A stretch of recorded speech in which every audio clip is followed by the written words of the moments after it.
12 martda Mar vilayatyna 50-den gowrak ene ata daşary ýurtlarda bilim alýan Türkmenistanly studentleri pul uratmakda bar bolan kynçylyklara şikayet bildirip vilayet häkimligine bardy. Olar öz Visa bank kartlaryna pul geçirip bilmeýänliklerini, şeýlelikde studentleri pul uradyp bilmeýänliklerini aýtdylar. Ykdysady krizisiň fonuna Türkmenistan daşary ýurtlary maliye geçirmeleri tapurlayın çäklendirdi. Daşary ýurt ýokary hujaýlaryna bilim alýan Türkmenistanlylar köplen çöýedlerini Türkmenistana kostarlarynyň ugrudýan maliye serişlerine garaşlyk alýan mahaly daşary ýurt geçirmeleriniň çäklendirmegi olary agram salýar. Azatlyk radiosynyň habarçysyna görä vilayet häkimligine baran onlarça talip hostar şu ýylyň dowamyna öýdleriniň halkara Visa bank kartlaryna pul geçirip bilmeýänliklerini aýdýarlar. Olaryň arasyna hatda geçen ýyldan bäri bank kartyna pul salyp bilmedik ýene atalar bar. Türkmenistana halkara pul geçirimleri çäklendirilýärkä Türkmenistan tarapyndan diplomy ikrar edilýän daşary ýurt universitetlerine bilim alýan Türkmenistanlary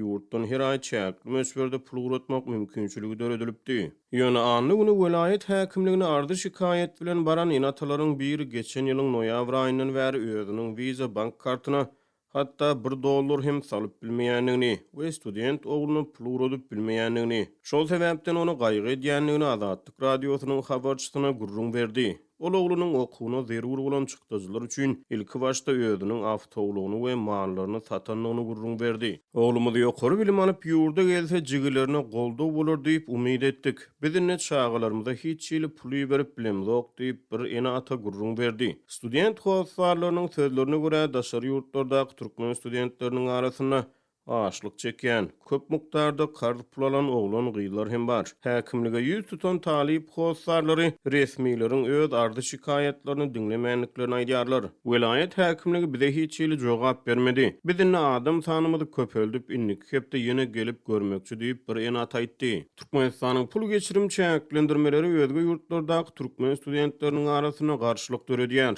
Ýa-da 18 fevralda Russiýa Federasiýasynyň Galmyqstan Respublikasynyň döwlet Üniversitetining 3-nji ýyl talyby Mälik Allamradov Respublikanyň paýtagty Elistan şäheriniň merkezine ýeki adamlyk piket geçirdi. Ol Türkmenistanyň häkimetleriniň daşary ýurtlardaky türkmen studentlerine pul uratmak babatyna gyrdan çäklendirmelerine garşy proteste çykanyny aýtdy. Ol protest aksiýasy bilen baglylykda Rus polisiýasy tarapyndan saklanyp we deportasiýa howpy bilen ýüzbe-ýüz galdy. İnsan hukuklaryny goraýjylar soňu bilen Allamradowyň aklynyň ony habar berdiler. Mundan ozal Azatlyk radiosy Türkmenistanyň Western Union geçirimleriniň aýda $50 çelli azaldylaryny ony habar berdi. Bilermenlere görä Türkmenistan soňky ýyllarda garaşsyzlyk ýyllarynyň iň agyr ykdysady krizisleriniň birini başdan geçirýär. Valyuta kynçylyklarynyň fonuna türkmen banklary daşary ýurtlary iberilýän puluň möçberini tapgyrlaýyn çäklendirdi. Bu ýagdaý daşary ýurtlarda bilim alýan Türkmenistanly studentleriň durmuşyna yaramaz täsir ýetirdi. Türkmenistanyň Merkezi Banky 2015-nji ýyldan bäri ýurtda dollaryň resmi alyş-salyş bahasyny 3,5 manatlygyna saklaýar. Ýöne ýurtda hereket edýän valyutanyň gara bazaryna dollar resmi bahadan 8 есе töwereg gymmatdyr.